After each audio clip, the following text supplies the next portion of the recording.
Muito bem, meus irmãos, abramos a Escritura Sagrada no Evangelho segundo João, capítulo 12. Evangelho segundo João, capítulo 12, retornando à nossa série de mensagens neste Evangelho. Último sermão, nós encerramos o capítulo 11. Agora estamos entrando em uma segunda fase, quase que uma segunda sessão de João, iniciando pelo capítulo 12. Assim diz a palavra do Senhor. Faremos a leitura dos versos 1 a 11. 6 dias antes da Páscoa, foi Jesus para Betânia, onde estava Lázaro, a quem ele ressuscitara dentre os mortos. Deram-lhe, pois, ali uma ceia. Marta servia, sendo Lázaro um dos que estavam com ele à mesa. Então Maria, tomando uma libra de bálsamo de nardo puro, muito precioso, ungiu os pés de Jesus e os enxugou com os seus cabelos, e encheu-se toda a casa com o perfume do bálsamo. Mas Judas Iscariotes, um dos seus discípulos, o que estava para traí-lo, disse: por que não se vendeu este perfume por 300 denários e não se deu aos pobres? Isso disse ele, não porque tivesse cuidado dos pobres, mas porque era ladrão, e tendo a bolsa, tirava o que nela se lançava.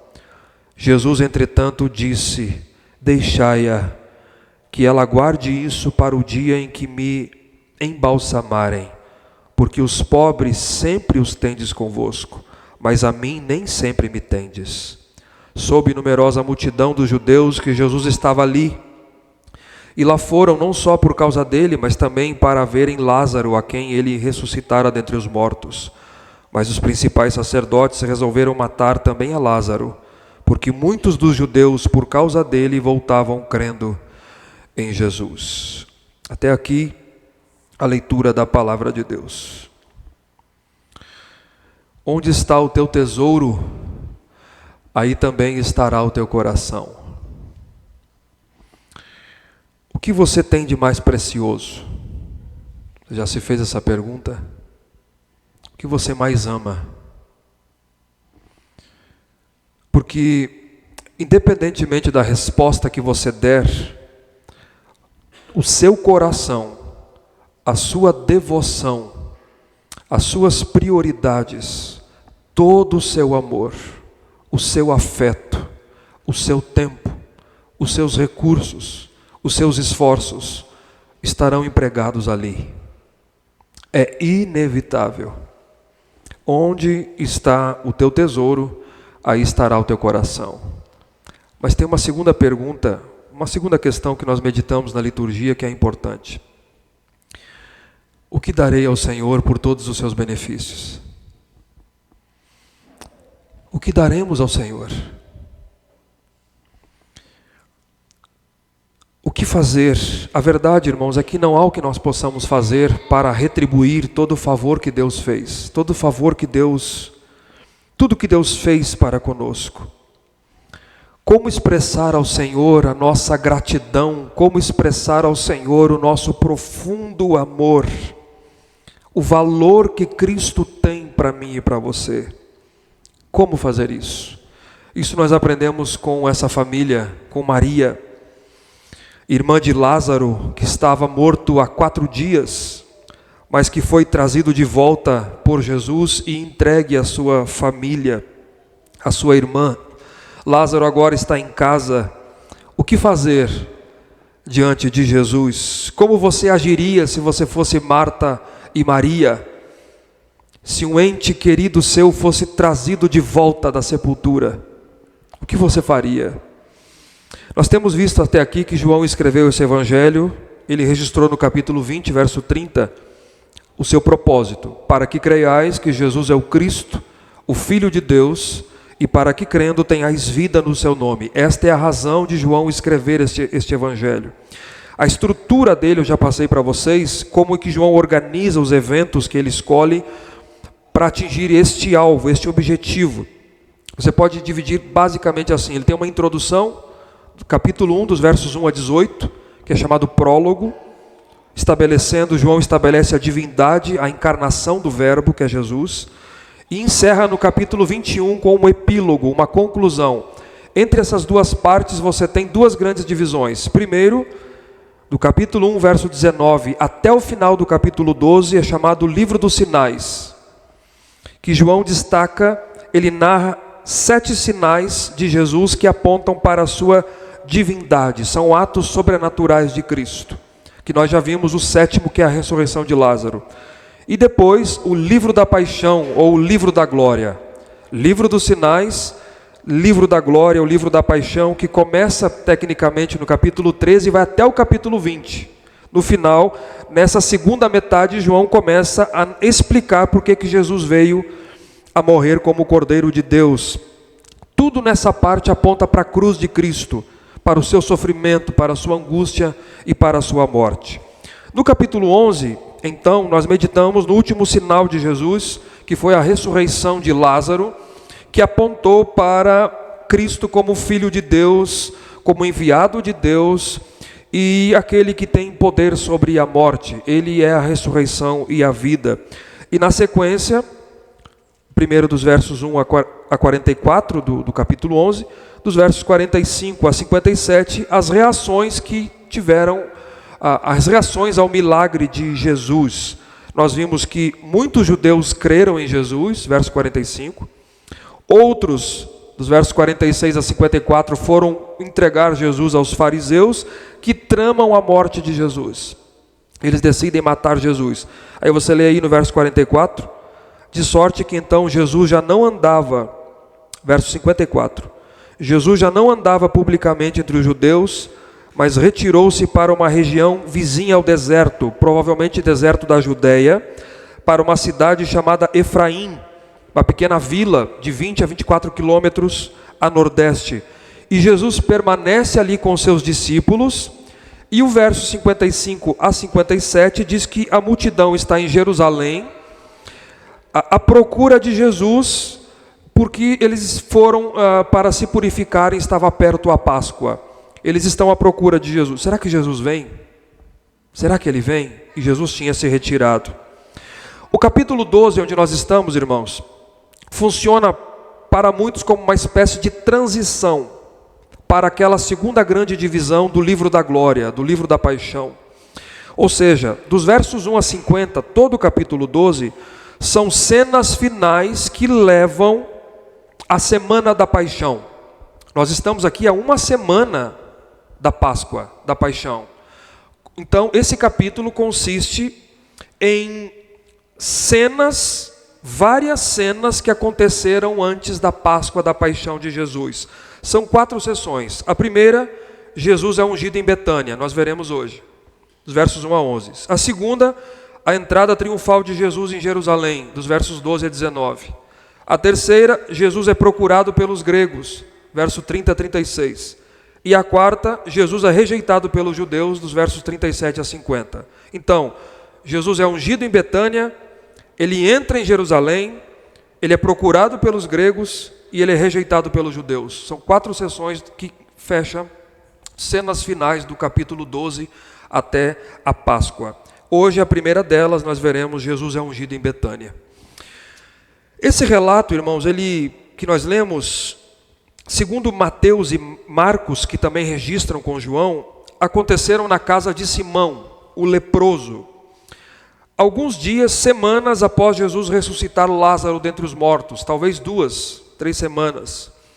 E agora a família, Marta, Maria e Lázaro, tomam uma atitude que marcará a história. Eles convidam Jesus e os 12 para um jantar, para uma ceia, para um banquete na casa de Simão.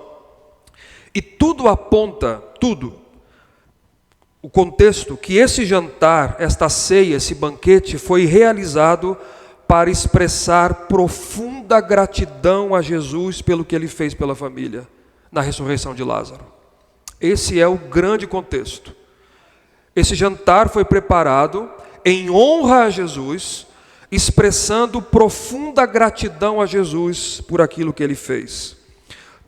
A gente tem que cuidar, porque esse relato de João, que Marcos e Mateus também registram, não é o mesmo de Lucas capítulo 7, da mulher pecadora, que quebra o vaso de alabastro e unge Jesus. É outro relato esse aqui, não é o mesmo, tá? Mas esse é o cenário, um jantar dado aos 12, a Jesus, na casa de Simão, com Lázaro presente e Marta e Maria na história. Nós percebemos aqui então, queridos, em primeiro lugar o cenário, o ato de Maria, a objeção de Judas e a defesa de Jesus. Essa é uma estrutura natural. Você tem o cenário, a cena, depois o ato de Maria, a objeção de Judas e a defesa de Jesus. E com base nisso nós aprendemos então de que maneira se manifesta um verdadeiro amor e uma profunda gratidão a Jesus. Esse é o tema da nossa mensagem. Como é que alguém age para com o que julga ser mais precioso para si? Como expressar gratidão por todos os seus benefícios? Como é que um coração evidencia o que sente por Jesus? Como somos ou não gratos a Jesus, o quanto amamos a Jesus. As nossas ações, as nossas atitudes demonstram o nosso amor e a nossa gratidão a Jesus por todos os seus benefícios. De 3 maneiras aqui a passagem nos apresenta de que maneira manifestamos um verdadeiro amor e uma profunda gratidão a Jesus. A primeira delas é honrando a Jesus e tendo comunhão com Jesus. Vejam comigo versos 1 e 2 na cena. Honrando a Jesus e tendo comunhão com Jesus. 6 dias antes da Páscoa, verso 1, foi Jesus para Betânia, onde estava Lázaro, a quem ele ressuscitara dentre os mortos. Como eu disse, a Páscoa estava próxima, seria a última Páscoa de Jesus. João, ele registra 3 Páscoas. De João que nós entendemos os 3 anos de ministério de Jesus, porque ele é o único que registra 3 Páscoas. Jesus havia se retirado após ressuscitar Lázaro. Judeus haviam subido para Jerusalém antes da Páscoa para se purificarem, era um ritual comum judaico. Procuravam a Jesus, havia ordem do Sinédrio para que se alguém soubesse onde Jesus estivesse, era para entregar Jesus, eles queriam matar Jesus. E agora, semanas depois, e 6 dias antes da Páscoa, diz o texto aí, Jesus retorna a Betânia. E João aqui, ele conecta os leitores, ele faz de propósito, conectando o capítulo 11 ao capítulo 12. Ele diz, Jesus retorna a Betânia, lá onde Lázaro estava, lá, aquele a quem Jesus ressuscitou dos mortos. Ele está preparando o cenário para a ceia, para o banquete. E alguns acham que, irmãos, se a crucificação de Jesus aconteceu na sexta-feira da semana seguinte, provavelmente essa ceia aconteceu no sábado anterior. O verso 12 nos parece atestar isso também. No dia seguinte ele vai entrar em Jerusalém. Tá? Então provavelmente no sábado anterior. Jesus chegando em Betânia, provavelmente antes do pôr do sol na sexta-feira, na noite seguinte de sábado, uma ceia então é oferecida a Jesus na casa de Simão, de acordo com o costume romano no encerramento do dia, como essa expressão de amor e gratidão a Jesus. Veja o verso 2, deram-lhe pois ali uma ceia, Marta servia, sendo Lázaro um dos que estavam com ele à mesa. Marta, como sempre, servindo. Você lembra do primeiro episódio? Assim que ela aparece na primeira ocasião, era uma verdadeira serva. É verdade que naquela primeira ocasião ela deveria estar sentada para ouvir. Existe momento de ouvir, existe momento de servir. Mas a Marta, você percebe que ela era uma serva. E quando o texto diz aqui que eles estavam à mesa. Quando você ouve isso, nós não podemos pensar uma mesa como nós temos hoje. Tá? As mesas na época eram mais baixas, eram baixinhas, e elas tinham a forma de um U invertido. Pensam num U invertido, Ficava aquele espaço no meio, para onde aqueles que serviam passassem no meio. E como ela era baixinha, bem baixa no chão, as pessoas não sentavam como nós em cadeiras, eles sentavam reclinados. Se ela era destra, sentava reclinados com os pés para trás, essa é a cena, e comiam, tá? Forma de U, a mesa, reclinados, a mesa baixinha, os pés reclinados para trás, era assim que funcionava. Não era considerado apropriado a mulheres em público se reclinarem junto com os homens, isso não era apropriado. E aqui é dado um destaque a Lázaro, sendo Lázaro os que estavam à mesa, entre os presentes, porque, voltando, provavelmente, porque a sua ressurreição era a razão principal da ceia estar sendo oferecida a Jesus, a Jesus como uma expressão de amor e gratidão ao Senhor. E sentar na mesa, esse é o ponto. Sentar na mesa, irmãos, era uma expressão de comunhão. Você não sentava à mesa no Antigo Oriente com o inimigo. Você não sentava-se à mesa com quem você não desejava ter comunhão. Não é isso que nós fazemos na ceia? Nós estamos à mesa com o Senhor, em comunhão com o Senhor e em comunhão com os irmãos. É isso que representava. Lázaro havia morrido, as irmãs estavam desoladas, o sentimento de vazio interior e na casa eram muito grande, mas Jesus traz ele de volta à vida. E essa refeição, ela tem esse alvo de honrar a Jesus por isso, agradecer a Jesus e querer e desejar estar em profunda comunhão com Jesus. Logo ele estaria sendo crucificado, logo ele seria entregue, morto e sepultado. Mas a família entende isso. De que maneira, irmãos, manifestamos um verdadeiro amor e uma profunda gratidão a Jesus? É quando nós honramos a Jesus e nós temos comunhão com Jesus. É assim que nós manifestamos, assim que você demonstra. Talvez Cristo não tenha ressuscitado alguém literalmente dos mortos, um familiar seu. Mas se você conhece o Evangelho, Ele deu vida a você quando você estava morto, quando você estava morta em delitos e pecados, quando eu e você estávamos separados de Deus, quando nós estávamos mortos nos nossos pecados, alheios à vida de Deus, cegos, escravos do pecado, escravos de Satanás, escravos do mundo, dos nossos pensamentos, e por natureza éramos filhos da ira, assim como os demais.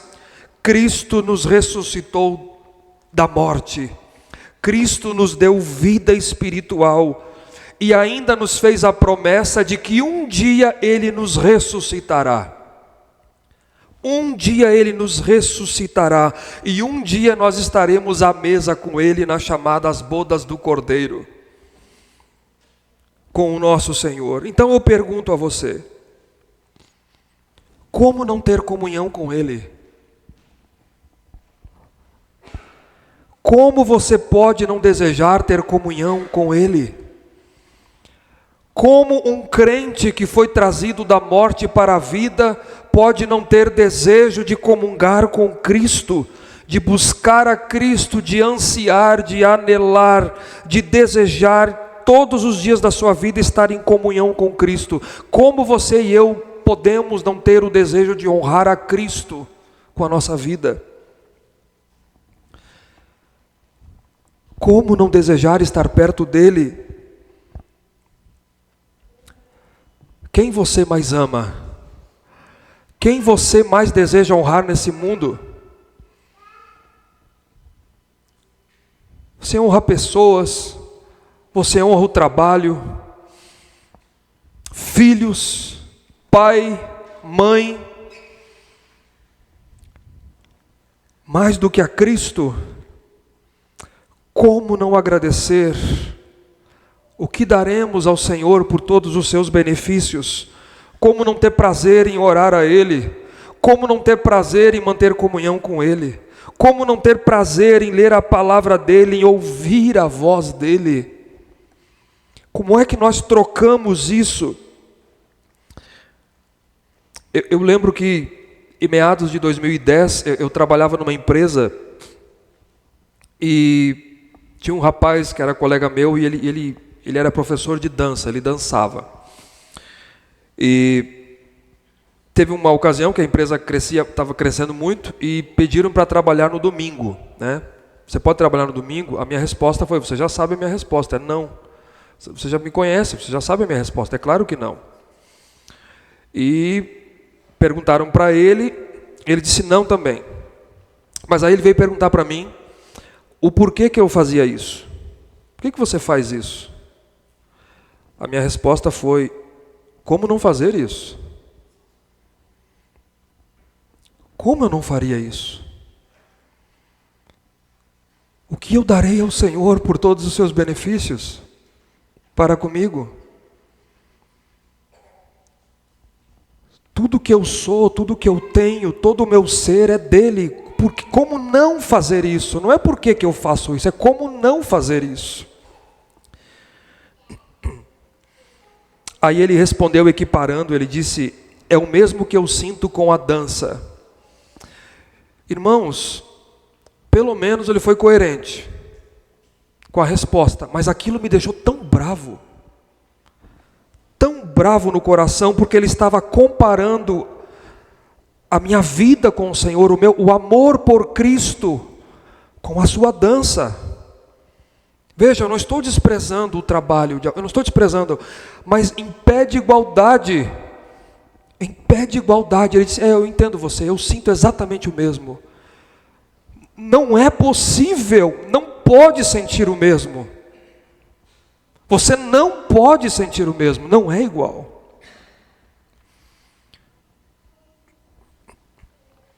Quantas vezes os crentes fazem isso? Não era um crente, mas quantos crentes fazem isso?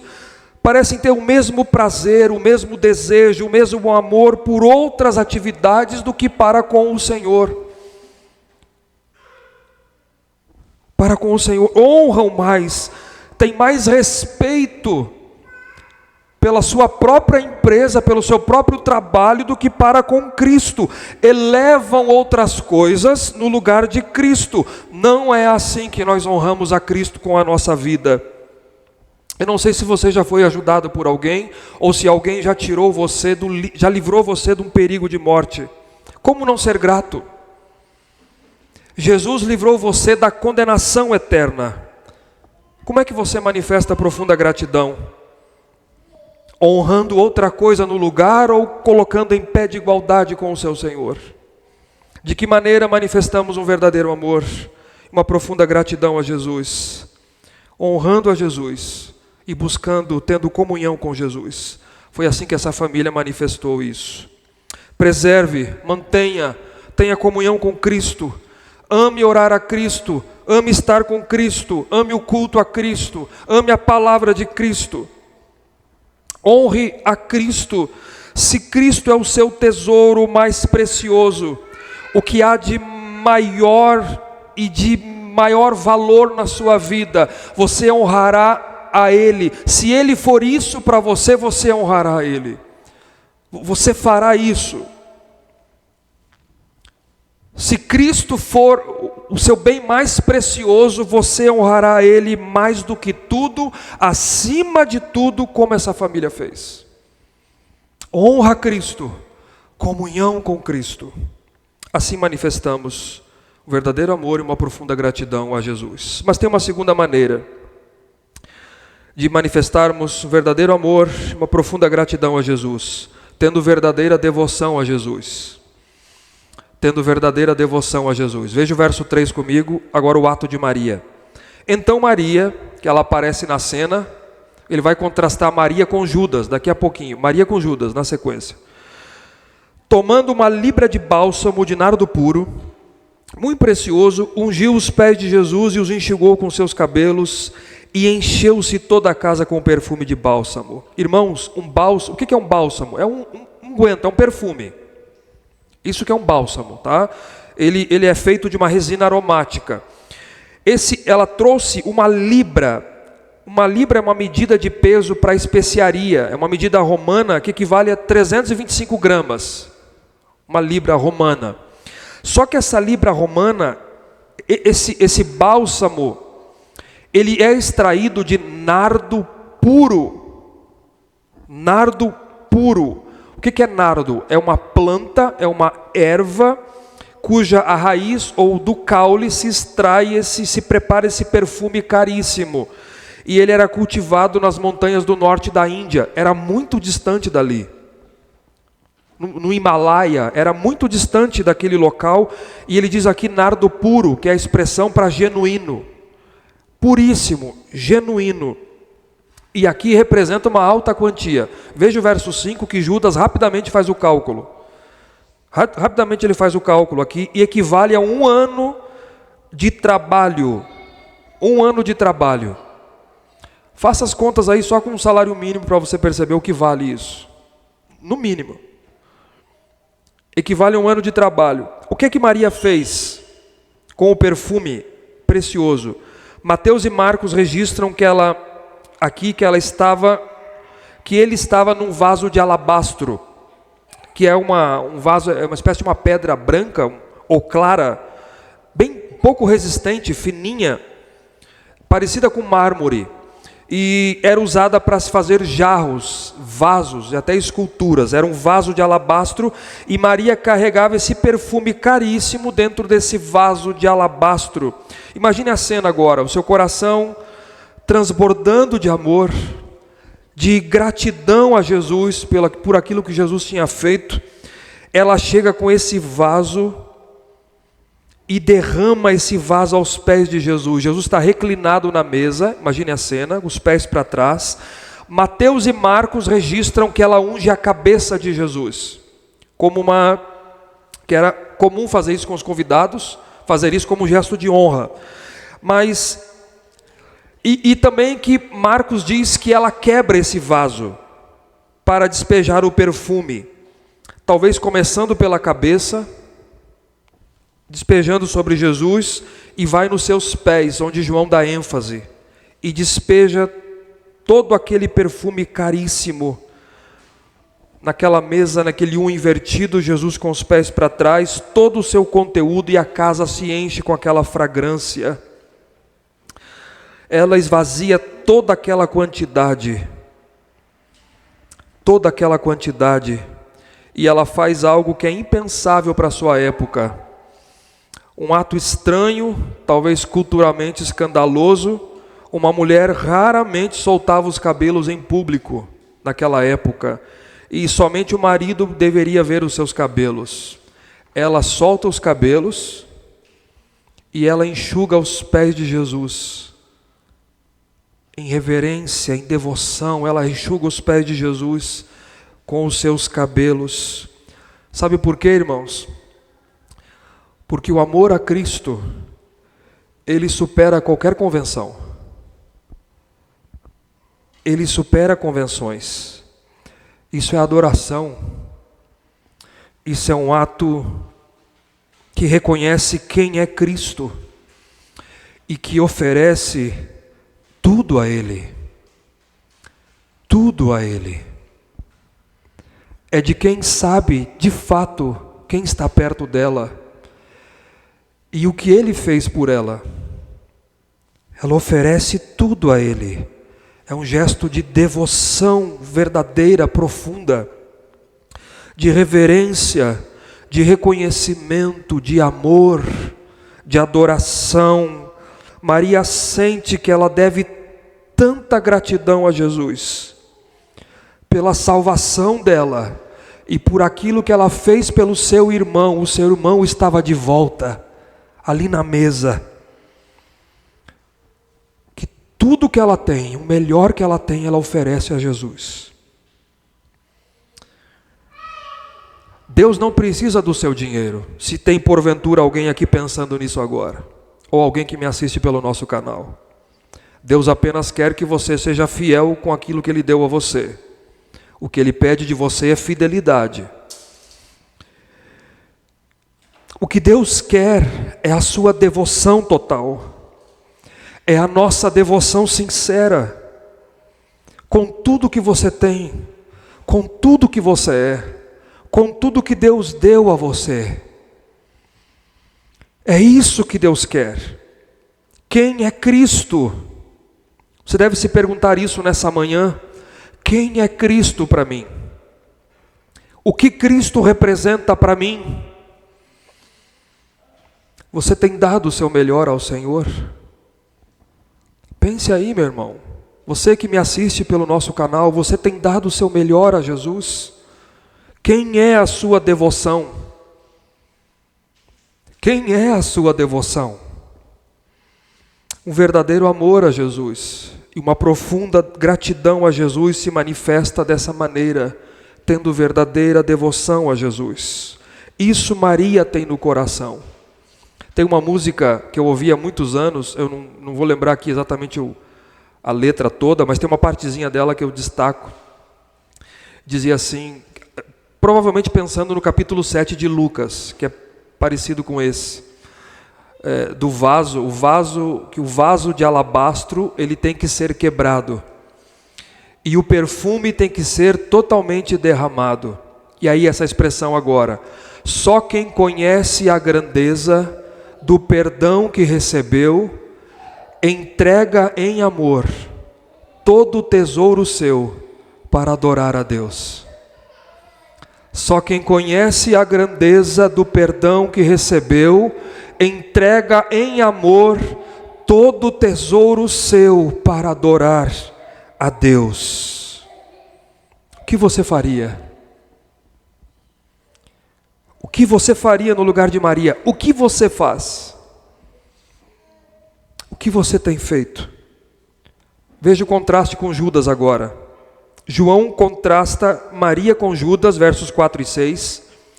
Em contraste com o ato de Maria, João destaca a objeção de Judas, a sua falsa queixa, com aparência de piedade, mas de rejeição a Jesus. Vejam aqui, mas Judas, verso 4, Iscariotes, um dos seus discípulos, o que estava para traí-lo, disse: por que não se vendeu este perfume por 300 denários e não se deu aos pobres? Judas rapidamente faz a conta aqui, irmãos, como o primeiro tesoureiro da igreja. Ele rapidamente faz as contas e ele diz que esse perfume custava 300 denários. O que era o denário? Era uma moeda que era equivalente a um dia de um trabalhador comum. Um trabalhador comum, braçal, trabalhava um dia e ganhava um denário. Então, aquele perfume custava aproximadamente um ano de trabalho, um ano de salário, supriria uma família. E Judas diz aqui que o que Maria fez seria um desperdício, porque ele parece estar preocupado com os pobres, ele parece ser justo, Judas parece ser piedoso, mas ele não era.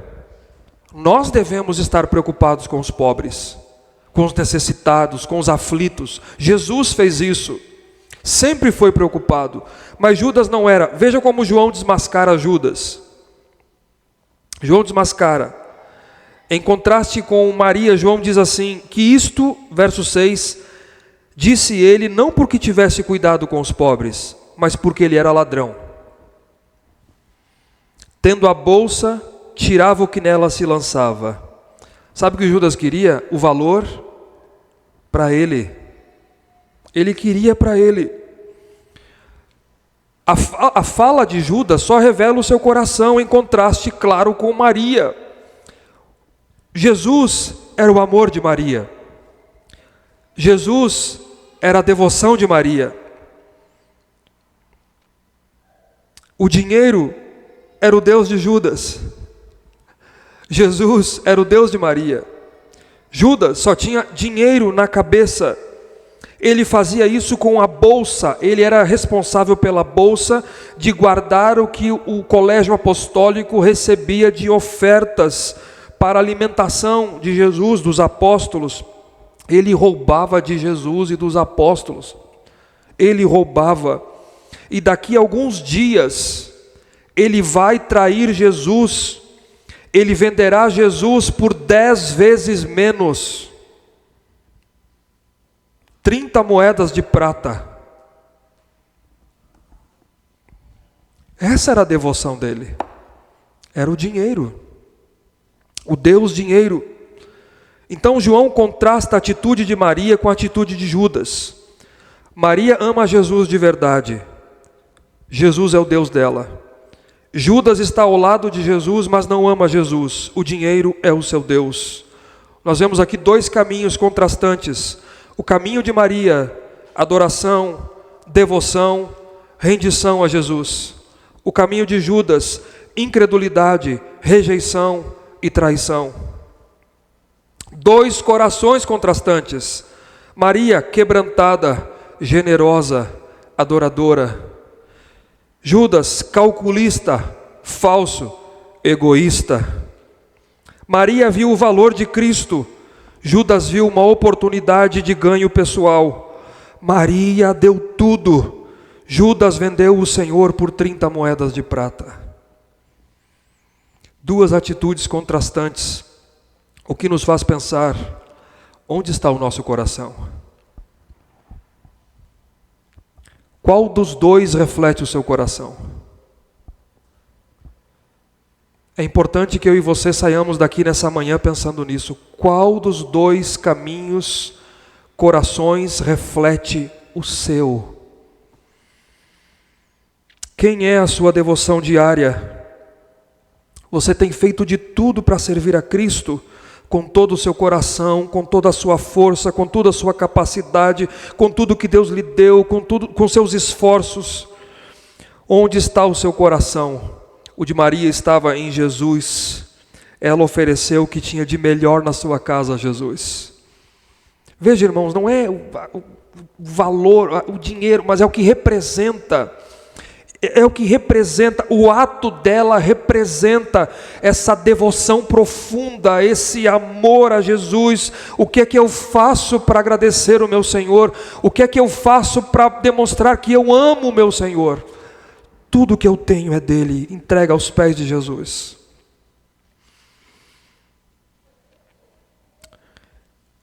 Um verdadeiro amor e uma profunda gratidão a Jesus se manifesta tendo verdadeira devoção a Jesus, oferecendo o nosso melhor a Jesus. Mas ainda por último, agora nós temos a explicação de Jesus. Já vimos o cenário inicial, o ato de Maria, a objeção de Judas, agora a explicação de Jesus, e que nos ensina uma terceira maneira de como manifestamos um verdadeiro amor e uma profunda gratidão a Jesus. Primeiro, honrando a Jesus, tendo comunhão com Jesus. Segundo, tendo devoção, verdadeira devoção a Jesus. E terceiro, priorizando a pessoa de Jesus. Veja como é que Jesus responde isso. Priorizando a pessoa de Jesus. Jesus, verso 7, entretanto disse: deixai-a, que ela guarde isso para o dia em que me embalsamarem. Porque os pobres sempre tendes convosco, mas a mim nem sempre me tendes. Jesus defende Maria aqui e explica. Ele interpreta o ato de Maria como sendo uma preparação para a sua morte. Marcos diz exatamente assim: ela antecipou-se a ungir-me para a sepultura. Ela antecipou-se para ungir-me para a sepultura. A unção era o primeiro passo do embalsamento. Você vai ver isso no capítulo 19, verso 39. Chegaremos lá. Mas o primeiro passo do embalsamento era a unção do corpo. Sabendo ou não, Maria estava prevendo a morte de Jesus, que aconteceria em uma semana. Alguns acham que ela não sabia exatamente o que estava fazendo, mas a maioria, eu penso dessa maneira, eu sigo essa corrente, que ao contrário dos apóstolos, Maria havia entendido desde o início a mensagem de Jesus, que Jesus iria morrer. Então ela, sempre aos pés de Jesus, você vai encontrar Maria sempre aos pés de Jesus, sabendo disso, ela ungiu Jesus, uma semana antes da Páscoa, em devoção a Jesus. E Jesus diz no verso 8, veja comigo: porque os pobres, deixem ela, porque os pobres sempre os tendes convosco, mas a mim nem sempre me tendes. Sempre teremos oportunidade de cuidar dos mais necessitados. Não haverá mundo debaixo do sol que não tenha pobres e necessitados. Sempre haverá. É uma utopia você pensar que qualquer atitude por parte do governo mudará essa situação. Não. No mundo não. Eles sempre estarão com vocês, Jesus disse.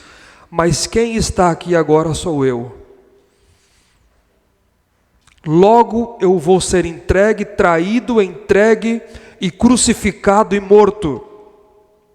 O que Jesus quis dizer aqui, irmãos, é apontar para a centralidade da sua pessoa.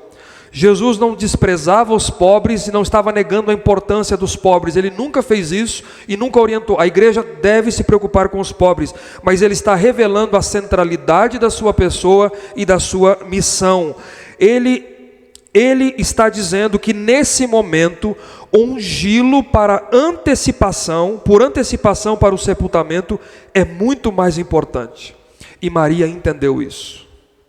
Maria entendeu isso. A devoção a Jesus, a prioridade de Jesus, ou a pessoa de Jesus tem prioridade sobre tudo. Ela tem prioridade sobre tudo. Essa oportunidade que Maria tinha, do Filho de Deus, o próprio Deus estar ali diante dela em carne, para adorá-lo, para estar com Ele, para se devotar a Ele, para comungar com Ele, para honrar a Ele, para priorizar a Ele, não haveria mais. Não ali, como um de nós. Maria aproveita os seus últimos momentos para adorá-lo. Novamente Maria escolhe a boa parte. Novamente a boa parte. Era um contexto peculiar, irmãos. Não temos hoje que fazer essa separação entre ou Jesus ou os pobres, ou os necessitados. Não é este o ponto. Muito pelo contrário, nós servimos a Jesus, inclusive, cuidando dos pobres e necessitados. É assim que nós servimos a Jesus. Mas ela percebeu o momento, a prioridade. Um momento, não perca tempo. A oportunidade de adorar e servir a Cristo é agora. Cada dia que eu e você temos é uma oportunidade de derramar a sua vida diante do Salvador. Talvez você tenha desperdiçado essa oportunidade até o dia de hoje. Pare de desperdiçá-la. Você tem a oportunidade de derramar a sua vida como um perfume aos pés do Salvador. Você quer conhecer as prioridades de uma pessoa? Você quer conhecer as prioridades de uma pessoa? Observe como ela utiliza o seu tempo, os seus recursos e onde ela emprega os seus esforços. Você conhecerá as prioridades de uma pessoa. Deus lhe deu tempo. O que você tem feito com ele? Com o seu tempo. Deus lhe deu recursos. O que você tem feito com ele? Deus lhe deu dons, talentos. O que você tem feito com ele? Como você dedica essas coisas? E o reino de Deus, irmãos, às vezes os crentes arrumam tempo para tudo, dão um jeito para tudo, menos ao reino de Deus. Utilizam seus recursos em tudo, menos no reino de Deus. Gastam seus esforços em tudo, e a igreja de Deus, às vezes o crente dá o resto do tempo, o resto dos recursos, se sobra, e o resto do seu talento.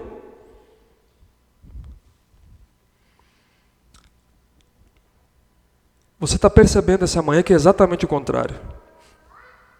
Consagre a sua vida, dedique a sua vida a Deus e tudo que Deus lhe deu. Pare de brincar com Deus. Você que me assiste, você que está aqui nessa manhã, pare de brincar com Deus. Deus disciplina os seus filhos. Pare de brincar com Deus. Consagre a sua vida, priorize a Deus e as coisas de Deus. Priorize as coisas de Deus. Priorize as coisas de Deus. Priorizando a pessoa de Cristo como central na sua vida, assim nós manifestamos o nosso verdadeiro amor e a nossa profunda gratidão ao Senhor por todos os seus benefícios. O texto encerra dizendo aí, verso 9 a 11, que eu não vou me deter nessa passagem, que faz parte da unção de Jesus em Betânia.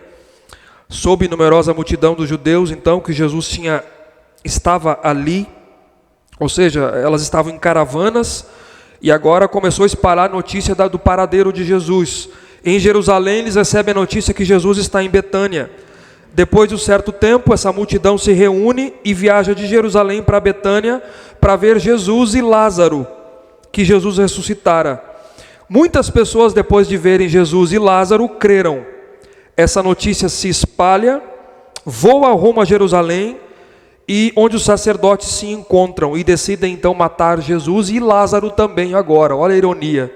Jesus ressuscita Lázaro, eles querem matar Lázaro novamente.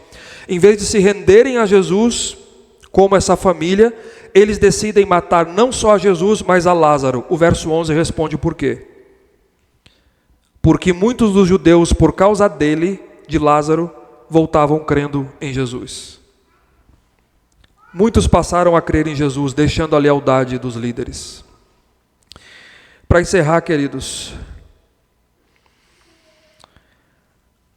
dois caminhos contrastantes. O caminho de Maria, de adoração, devoção e rendição a Cristo. O caminho de Judas e dos líderes religiosos, incredulidade, rejeição, traição e morte.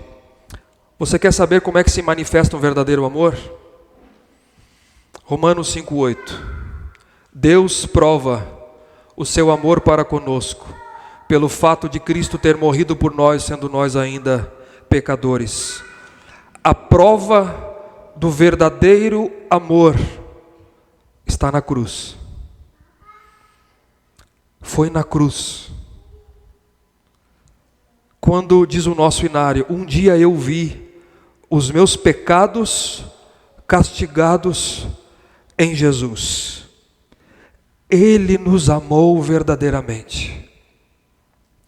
Esse é um verdadeiro amor, que nos dá vida, que nos ressuscita da morte para a vida, que perdoa miseráveis pecadores separados, alheios de Deus, que desprezavam a Deus, que eram escravos de Satanás e da carne.